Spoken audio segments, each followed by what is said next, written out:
Tai kaip matote, šiandien stebės mūsų pamoką.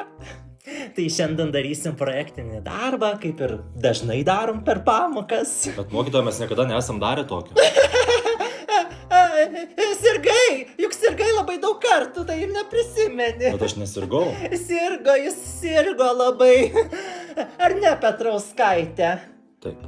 Žodžiu, tęsiam. Tai šiandien mes darysim integruotą pamoką su daile. Na, o dabar pasidarom refleksiją, kaip darom kiekvienos pamokos gale. Mokytoja, ką tai reiškia? Oi, geras juokelis, dar vienas posininkas. Tai kaip kiekviena pamoka, taigi parašyk tiesiog kaip sekėsi, ką naujo išmokai, Nu, jūs parazitai, juk sakiau, paklausykit, apsimeskit. Mokytoja, ar tęsim projektus? Kokius dar projektus? Atsiversk vadovėlį ir skaitom. Darysim refleksiją. Šudeksija. Greit darom užduotis, o kitaip parašysi dvejetą, pasakiau.